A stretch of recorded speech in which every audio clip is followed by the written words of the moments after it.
Doing now, and why do we know so little about this terribly debilitating disease? 0845 6060 973. I particularly want to hear from you if your family has got a member who suffers with dementia, or if you've got a friend who's contracted it. How has it changed their lives? How has it changed your life coping with the fact that they're suffering with it? 0845 6060 973. We devote huge amounts of money in this country to research on all sorts of terrible diseases. I mean, cancer, I think, gets the lion's share of money. Cancer charities raise huge amounts of money, and they should be congratulated for doing so. But I do wonder sometimes whether there aren't other diseases which should be getting a lot more of a bigger slice of the funding cake, if you like. And I do think that dementia and Alzheimer's is one area where maybe we do need to spend a lot more money, not necessarily just on finding a cure, but understanding why there is this rate of increase. 0845 6060 973 is the number to call. Well, let's talk to Gail Willis, who's head of external communications at the Alzheimer's Society. Gail, good evening. Good evening. Now, do you have any idea why the number of dementia cases is likely to double over the next 20 years? Well, one of the biggest reasons is dementia is caused by diseases of the brain, and one of the biggest risk factors for them is your age. And as populations are aging, as more of us are living longer across the world, we're seeing a rapid increase of the number of people who are living with this devastating condition. So that's one of the reasons. I think also it's raising up the public agenda and the public mind, because people are talking about dementia more, and therefore where it used to be kind of hidden within communities, it is now much more widely talked about and something that we're beginning to address as an issue. And presumably, from the Alzheimer's Society, you welcome that, because the more we talk about it, the more we debate it, the more we try and understand it, the more we realise that if a member of our family has Alzheimer's, we're not alone. There are lots of other people that do too, and we can learn from their experiences. Exactly. You were discussing a comparison on cancer research there, and quite often we say perhaps we're where cancer was in terms of public awareness in the 1950s with dementia, that people are too scared to talk about it, we aren't investing enough in treatments or finding a cure. And actually what we need to do is bring dementia out of the shadows and make sure it is much more widely discussed, and that will see progress on a national level in terms of us addressing this as a huge national problem, and also for the millions of families around the world where this is a very personal issue for them. By being able to speak about it and understanding that perhaps communities now know more about dementia, they'll no longer feel so isolated and alone. Why is it, though, that even in countries like the United Kingdom or the United States, less than half of dementia cases are routinely diagnosed?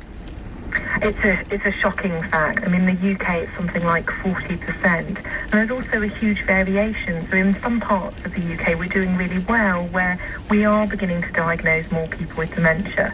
But then in other places we have vast swathes of the population who are living with the symptoms of dementia but don't know what they have, don't know what they're experiencing. And it's unacceptable. If we saw these types of diagnosis rates for other conditions, there'd be a national outcry, and that's what we need for dementia. And why is that happening? It's a whole range of different issues.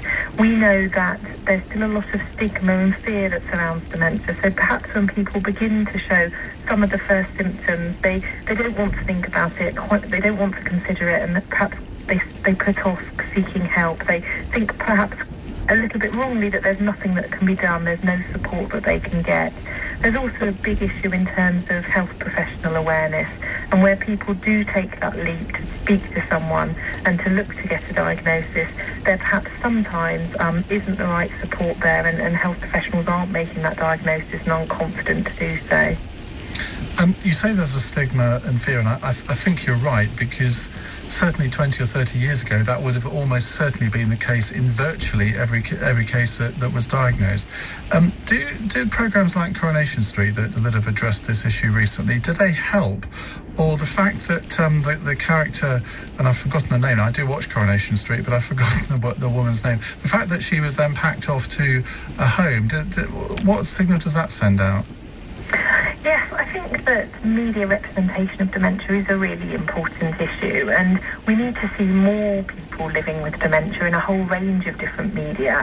The Alzheimer's Society has been working with Coronation Street and providing them with advice on their storyline, but it is a drama and it is a dramatic representation of any issue. So I think the more that we can show people living with dementia at the kind of later stages of the condition as that character is, but also in the early stages, people live with dementia for a number of years, and a diagnosis of dementia is an immediate death sentence. With the right support, people can live well with the condition. So I think it can be helpful.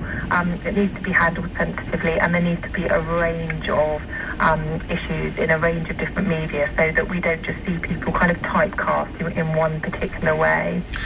And I suppose the typecast view of someone with dementia is that they are fairly elderly, but of course early onset dementia is increasing as well. The character that I referred to in Coronation Street, she was in her early to mid-40s. And okay, that is a dramatisation, but how many people are contracting Alzheimer's or dementia before they're 50 in Britain nowadays? The numbers are collated for people under 65, and the estimates put it at about 16,000 people in the UK.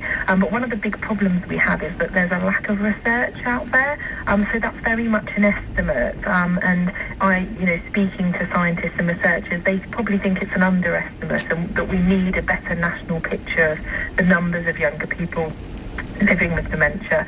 But you're right, it's a rarer case. The majority of people with dementia are older, but it's by certainly no means a far-fetched storyline. In fact, many of the people that I speak to every day through the Alzheimer's Society have experiences of dementia in their 50s or 60s, and that has a huge impact not just on them but on their wider family as well, perhaps dealing with children at school or at university. So we must think about the impact that someone with developing dementia in their 40s, 50s or 60s have on that wider family, and the type of support that they might need. Joe, my producer, tells me it's Leslie is the character in Coronation Street. Which I'm a Coronation Street fan myself as well, but I couldn't remember the name either. I mean, I do watch every episode on Sky Plus. Paul's wife, you're absolutely right, who's having an affair with Eileen. Indeed. Just to prove that I do watch it, because I know people often think you make these things up. If you are somebody who suspects that a family member might have an issue with dementia, I mean, how on earth do you approach that? I can't imagine saying to one of my sisters or even one of my parents, look, I think you've got dementia, I think you should see someone about it. It must be the most terrible thing to have to say to anybody. Yes, and you can completely understand that position. And one of the things that we might say is that you are facing that conversation, then maybe get some advice and look up some information. And the Alzheimer's Society, we have a national helpline that's open and there to give people advice in that type of situation. We've also got information on our website about the steps that people might need to take.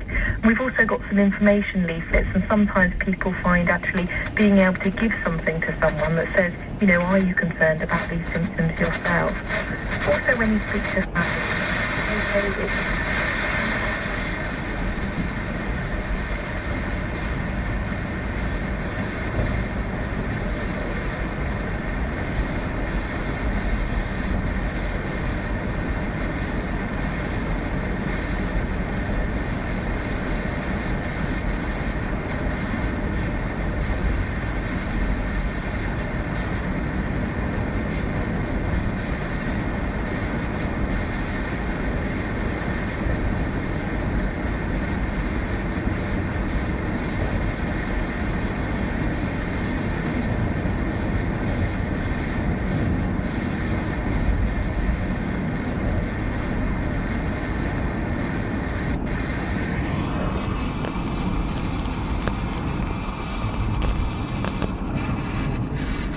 agenda to help people with dementia. What do you expect to result from that? Because it's all very well a politician uttering fine words. You presumably want some action.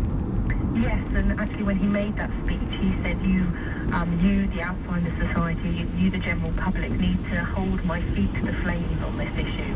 And that's something we as a charity will need to do. It was really big step forward. We've never had a prime ministerial speech on dementia, let alone any commitment from the government at this level. So a massive step in terms of recognising what a national challenge this is. The fact it affects so many people, it's costing us so much, and it makes such an impact on people's lives. But it can't just be words, it needs to be action. It's a great step forward, but we'll need to actually see that the commitments he made on the 26th of March are followed through, and that we really do, by 2015, become a world leader in the UK in terms of supporting people to live well with dementia. Well, Gail, thank you very much indeed for joining us. Gail Willis is the Head of External Communications at the Alzheimer's Society. The Alzheimer's Society helpline is 0845 300 0336. 0845 300 0336. You can get dementia information and support. I will give out that number again before the end of the hour. So I want to ask you two questions tonight. First of all, why do you think we know so little about dementia? And if you've been in that terrible situation where you have had to have that conversation with a friend or a member of your family to say, look, I think you need to get some help here. How did you approach it, and what was the reaction? And how have you and your family coped with a family member who has dementia or Alzheimer's? 0845 6060 973. It's 8:16. And in the LBC 97.3 Travel Centre, here's Paul Murphy. Thanks, Ian. In Brentford, the A4 Great Western Road still very slow eastbound in the works between Boston Manor Road and the Chiswick roundabout. Also on the A4 westbound heading out of London, queues around the flyover in Hammersmith. Also in Acton, Western Avenue, very slow in both directions from Savoy Circus to the North Circular. Victoria Road in Acton, the A4000, also part blocked with an accident at Chase Road. In Guildford, the Woodbridge Road, one lane's out eastbound near towards Middleton Industrial Estate. This is after a vehicle hit one of the bridges.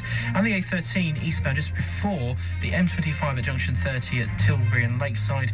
One lane's blocked with a broken down car. LBC 97.3 travel. There's more in half an hour.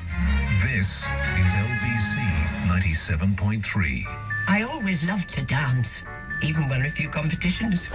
I'm a little older now, but as I'm in a Bupa care home, I still get to put on my dancing shoes. At Bupa, we find out as much as we can about each of our residents so we can help them feel at home. That's why, when we discovered that the waltz was Joanna's passion, we made sure she could dance as often